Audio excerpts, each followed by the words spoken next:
여러분 안녕하십니까? LFE 제 예방연구소의 이상원 소장입니다. 오늘은 화관법에 의한 유해 화학물질 영업 허가에 대해서 여러분들과 함께 공부하는 시간 갖도록 하겠습니다. 강의에 앞서서 명언 하나 같이 듣고 강의 진행하도록 하겠습니다. 어리석은 자는 멀리서 행복을 찾고 현명한 자는 자신의 발치에서 행복을 키워간다. 제임스 오펜하임. 네, 첫 번째로는 그 유해 화학물질입니다. 즉, 그 화학물질 관리법에 의한 유해 화학물질이라고 생각하시면 되고요. 그리고 유해 화학물질을 취급하는 사업장 중에서 진행하는 영업 허가라는 것을 기억하셨으면 좋겠습니다. 산업안전보건법이나 위험물 안전관리법 등에서는 영업 허가라는 개념이 없습니다. 자, 그래서 유해 화학물질 가장 기본이 되는 질문입니다. 수많은 화학물질 중에서 화관법에서 정한 화학물질은 무엇인지 살펴보도록 하겠습니다. 유독물질, 그리고 허가물질, 제한물질 또는 금지물질, 사고 대비 물질이 있습니다. 그래서 그 외에 유해성 또는 위해성이 있거나 그러할 우려가 있는 화학물질을 말합니다. 그래서 화학물질 관리법 제2조를 보시면은 화학물질에 대해서 화관법에서는 뭐라고 정의하냐면은 원소 화합물 및 그의 인위적인 반응을 일으켜. 인위적이라는 것은 내추럴하지 않고 우리 인간이 과학자나 이런 실험하는 사람들을 통해서 합성했을 때 뭐 중합 반응을 일으킨다든지 첨가 반응을 일으킨다든지 일련의 반응이 있잖아요. 그래서 화학 반응이라고 하는데 그것을 일으켜서 얻어진 물질과 자연 상태, 내추럴 상태에서 존재하는 물질을 화학적으로 변형시키거나 추출 또는 정지하는 것을 말한다라고 보시면 되겠습니다. 두 번째로는 이제 유독물질이죠. 크게 유독물질은 유해성이 있는 화학물질로서 대통령령이 정하는 기준에 따라서 고시한 것을 말합니다. 세 번째로는 허가물질인데 허가는 위해성이 있다고 우려되는 화학물질로서 환경부 장관의 허가를 받아 제조, 수입, 사용하도록 환경부 장관이 관계중앙행정기관의 장과 협의해서 고시한 물질을 말합니다. 네 번째로는 제한물질입니다. 제한물질이라는 것은 말 그대로 특정 용도로 사용되는 경우에 위해성이 크다고 인정되는 화학물질로서 그 용도로 제조, 수입, 판매, 보관, 저장, 운반 또는 사용을 금지하기 위한 그런 물질이라고 보시면 되겠습니다. 다섯 번째로는 금지 물질이 나오는데 이것은 위해성이 크다, 굉장히 위험한 물질이다라고 인정되는 화학물질로서 모든 용도입니다. 모든 용도로의 제조, 수입, 판매, 보관, 저장, 운반 또는 사용을 금지하는 물질이라고 보시면 되겠습니다. 그래서 제한물질하고 차이는 뭐냐면은 제한물질은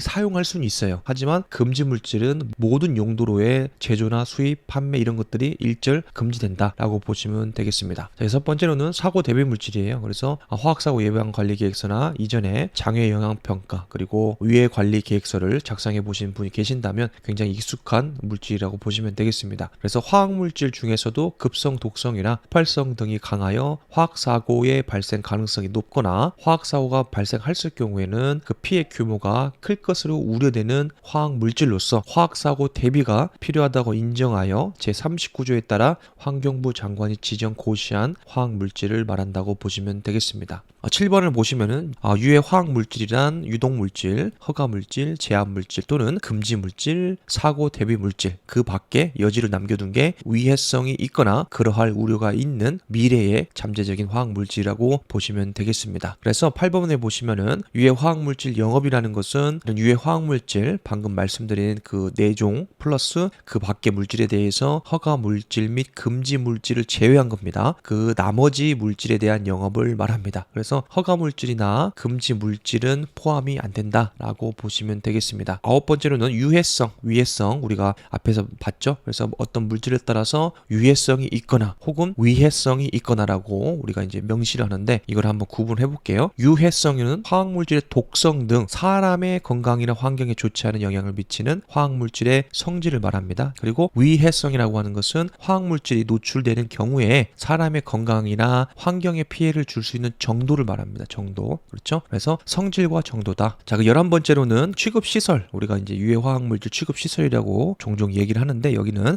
화학물질을 제조, 보관, 저장, 운반 또는 사용하는 시설이나 설비를 말한다고 보시면 되겠습니다. 단 항공기나 선반, 철도를 이용한 운반은 제외합니다. 왜냐하면 그 법에 의해서 따로 규정을 받고 있기 때문입니다. 12번째로는 취급이라는 게 나오는데 취급한다는 건 뭐냐 하면은 이 화학물질을 공장에서 제조한다든지 A와 B를 섞어서 혹은 반응을 시켜서 새로운 C라는 물질로 제조한다든지 아니면 수입한다든지 판매한다든지 보관, 저장, 운반 또는 사용하는 것을 말합니다. 그리고 13번째는 화학사고는 시설의 교체 등 작업 시 작업자의 과실, 휴먼 에러죠. 그리고 시설의 결함, 물적인 거, 노후화, 자연재해, 우리가 막을 수 없는 천재지변 같은 자연재해가 있고요. 그리고 운송사고, 화학물질 운송하는 그 탱크로리의 사고 등도 포함이 됩니다. 그걸로 인해서 화학물질이 사람이나 환경에 누출 혹은 유출되어서 발생하는 모든 일련의 사고를 화학사고라 한다라고 보시면 되겠습니다. 그래서 산업안전보건법 같은 경우에는 사업을 영위하는 그 사업장의 바운더리 내에 근로자를 중심으로 한 법이라고 생각을 하시면 되는데, 이 화관법 같은 경우에는 화학물질을 취급하는 사업장 내의 근로자나 사람들을 보호하기 위한 것도 물론 있지만 중요한 포션은 장외라고 하죠. 보통 누출됐을 때 환경과 지역 거주민들, 그 다음에 인근 주민들까지 그 영향 범위를 확대 적용하기 때문에 주요 포인트는 산업안전보건법은 사업장 바운더리 내의 근로자나 사람들이다 라고 보시면 되겠고요. 이 화관법 같은 경우에는 사업장 바운더리 내의 근로자들 플러스 그 외 사업장 밖의 환경이나 자연 그리고 인근 주민들의 피해까지 포함된다고 보시면 되겠습니다. 그래서 포션은 주로 이제 장외, 화학물질관리법 같은 경우에는 외부에 누출됐을 경우, 그리고 독성이나 인화성 이런 물질들이 누출됐을 경우에 피해 반경을 산출하는데, 그 반경 안에 해당하는 사업장이나 근로자들, 이런 자연 환경들, 이런 부분에 더 많은 비중이 있다고 보시면 되겠습니다. 두 번째로 유해 화학물질 영업 허가입니다. 화학물질관리법 시행규칙 제27조를 참고하시기 바라고요. 영업 허가를 받으려면 아까 말씀드린 것처럼 유해 화학물질을 취급하거나 보관하거나 사용하거나 그렇게 해야겠죠. 그래서 그 내용이라고 보시면 되겠습니다. 그래서 허가를 받으려면 서식이 있잖아요. 우리가 이제 관할 환경청에 우리가 허가 신청서를 내야 되는데 그냥 맨몸으로 가지는 않잖아요. 각 호의 서류를 첨부해서 제출을 하시면 되겠습니다. 그래서 1번부터 보시면은 법에서 정한 그 서류가 있고요. 그 다음에 연간 취급 예정량 관련한 자료가 있고요. 그리고 유해 화학 물질을 취급하고 있는 그 취급 시설의 명세서, 이런 도면 이런 자료가 되겠죠. 그리고 유해 화학 물질의 장비나 기술 인력 명세서가 들어가고요. 그 다음에 이제 화물 자동차 운송 사업의 허가증 또는 그 사본이 되겠습니다. 근데 여기는 운반업 같은 거를 할 경우만 해당합니다. 그리고 신청인의 등기부 등본이죠. 그렇죠. 신청인 대부분 법인이죠. 법인인 경우에는 그 임원까지 포함해서 다양한 서류가 있는데 여러분들이 이 부분들은 참고를 하셨으면 좋겠습니다. 세 번째로는 영업 허가가 있는데, 우리 영업 허가를 신청을 하면은 영업 허가증이 발급이 돼서 나오잖아요. 거기서 이제 체크하는 구분 항목이 있는데 크게 5가지로 영업 허가 구분이 됩니다. 첫 번째로는 제조업, 두 번째로는 판매업이 있고요. 세 번째로는 보관하거나 저장업이 있고, 네 번째로는 운반업, 다섯 번째로는 사용업이 있습니다. 그래서 5가지가 복수로 적용받아서 사업장에서 영업 허가를 받는 경우가 굉장히 많다고 보시면 되겠습니다. 단순히 외부에서 물질을 받아서 임시 보관하다가 판매만 하는 업체는 거의 없거든요. 그걸 가지고 다른 물질을 제조하거나 희석하거나 다른 물질로 제조를 해서 판매하거나 또 제조하는 그런 경우가 많기 때문에 보통의 경우에는 중복으로 3가지에서 4가지까지 이게 영업 허가를 받는 경우도 있다고 보시면 되겠습니다. 다음은 세부 사항 같은 경우에는 제조업 같은 경우에는 판매를 목적으로 합니다. 판매를 목적으로 해서 허가 물질 및 금지 물질을 제외한 그건 안 된다고 했죠. 나머지 물질을 제조할 경우에 받는 영업 허가라고 보시면 되겠습니다. 판매입니다. 판매. 이것도 상업적으로 판매할 목적으로 하는 사업장 같은 경우에는 해당이 되는데, 포인트도 허가 물질 및 금지 물질을 사용하면 안 된다라고 보시면 되고요. 보관 저장업도 마찬가지로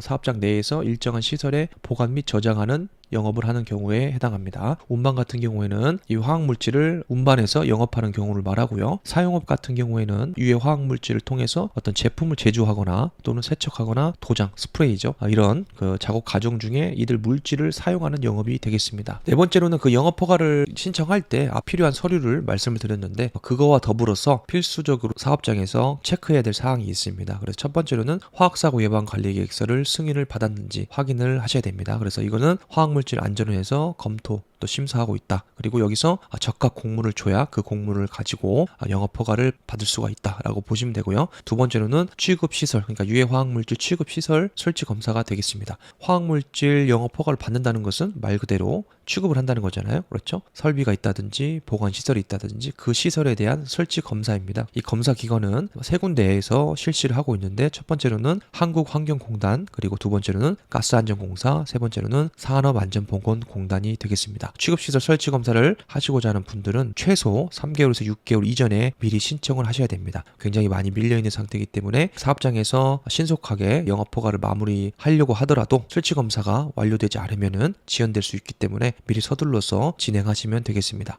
세 번째로는 유해 화학물질 영업허가를 받기 위해서는 관리자하고 기술 인력을 선임을 하셔야 됩니다. 그래서 만약에 자격증이 없다면은 법정 교육이 있는데 법정 교육을 이수하셔서 관리자 선임을 하셔야 되겠습니다. 관련 교육은 관리자 자격 취득 과정 32시간 있는데 교육 기관은 화학물질관리협회다라는 것을 참고하시기 바랍니다. 그 외에 사전 검토 사항 같은 경우에는 새로운 부지에서 공장을 짓는다든지 할 경우에는 건축법에 따른 용도를 확인을 하셔야 됩니다. 그래서 각 시군 조례에 따라서 지자체마다 다르기 때문에 신청하시는 분들은 사업주가 되겠죠. 지자체 건축과 등에 미리 확인을 하셔야겠습니다. 왜냐면은 유해 화학물질을 취급해서는 안 되는 그런 부지가 있거든요. 그런 단지가 있는데 거기에 입주를 하시려고 하면은 허가가 안 납니다. 산업 직접 활성화 및 공장 설립에 관한 법률이 있는데 보시면은 국가산업단지나 지식산업센터 내의 판매업은 불가하다라고 생각하시면 되겠습니다. 그리고 운반업 및 운반 차량만 있어서 운반을 통해서 이송만 할 경우에는 화학사고 예방 관리 계획서는 면제가 된다. 이것은 참고를 하셨으면 좋겠습니다.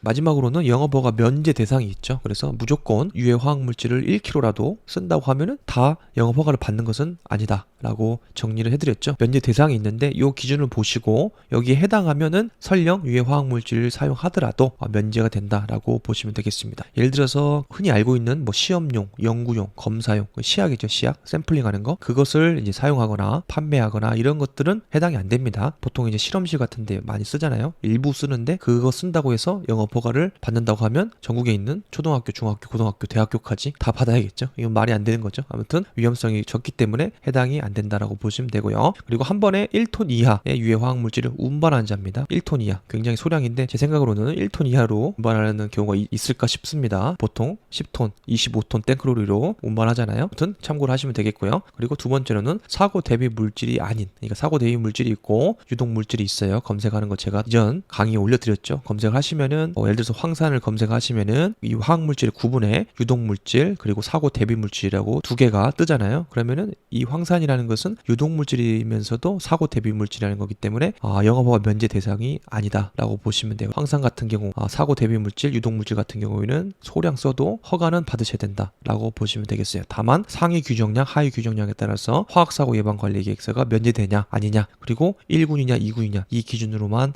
구분된다고 보시면 되겠습니다. 그리고 상수원 보호구역 밖의 사업장 이것은 여러분들 체크를 하셔야 되는데 연간 120톤 이하 사용하면 면제가 되고요. 나머지는 여러분들이 쭉 읽어보셨으면 좋겠습니다. 그래서 주로 이제 일반 저희가 제조하는 사업장 같은 경우에는 그 연간 120톤을 기준으로 주로 많이 한다라고 보시면 될 것 같아요. 상수원 보호구역 밖의 사업장이잖아요. 보통 보호구역 내에 사업장을 짓지는 않잖아요. 그렇기 때문에 연간 120톤인데 사실 이것도 굉장히 작은 양이잖아요. 월간도 아니고 연간이다. 그러면은 월에 10톤을 쓰는 건데 그렇죠? 톤을 쓰는 건데 이 10톤 못 쓸까요? 화학물질을 그렇죠? 화학물질만 쓰는 것도 아니고 다양한 물질을 쓰는데 10톤 이하로 써야 된다. 그러면은 면제다라고 보시면 되겠습니다. 그래서 대부분의 경우에는 화학물질을 쓰면은 특별한 경우는 아니고 정말 소량 쓰지 않는 이상은 웬만하면은 영업허가 규제 안에 들어온다고 보시면 되겠습니다. 마지막으로는 화학물질관리법이 적용되지 않는 화학물질이 있어요. 그래서 타법에 의해서 우리가 화학물질을 정의를 하고 있는데 법에 의해서는 화학물질관리법을 적용하지 않는다. 즉 영업허가나 규제 사항에 들어오지 않는다라고 보시면 될 것 같아요. 그래서 원자력 안전법에 의해서 방사성 물질 이런 것들은 다행히 그 원자력 안전법에 의해서 이행을 하고 있기 때문에 해당이 안 되는 거죠. 중복으로 굳이 할 필요가 없는 거고 그리고 약사법,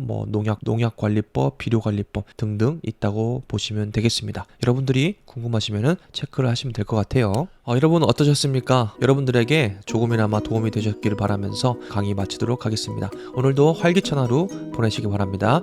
감사합니다.